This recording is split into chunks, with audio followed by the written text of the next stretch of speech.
মাদ্রাসারা যখন করছে তখন এখানে 31% জমি ছিল, কিন্তু বর্তমানে এখন 26% জমি মাদ্রাসার কর্তৃপক্ষ বুঝে পাইছে।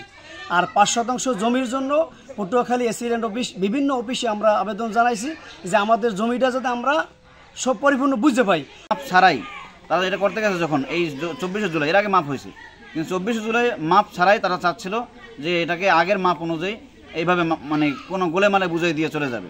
তখন এটা আমাদের কোনো পক্ষে এরা মানতেছিল না।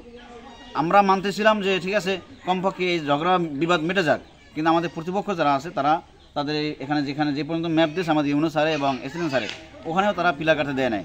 ওই যদি পিলার কাটতে দিত ওই দিনও আমাদের এই ঝগড়া বিবাদ মিটে যাইতো। রাস্তা তো গরু গোস্তা আজকে কত সাল হয়েছে এই গরু করছে, এই গরদারদা করছি এই সবাই করছে এই গরু ঘর, কেউ ডাকলাই নাই। এখন মানে হুদি হুদি কইতে আছে মানে আমার জায়গা আমার গরু ঘর, হাতে হ্যাঁ অসুবিধা রাখে। 1.5% জায়গা আছে ঘাটতি আছে, ওই 1.5% জায়গা আমি বুঝতে পাইতে চাই, কিন্তু মাদ্রাসা জায়গা কই আছে সেটা ভালো তদন্ত করিয়া হ্যাঁ বুঝতে হ্যারো নিতে বলি যে না তার জায়গা বুঝ নিতে হবে না, তার জায়গা বুঝ নেবে, আমার জায়গা আমি বুঝ নিব, ঠিক আছে।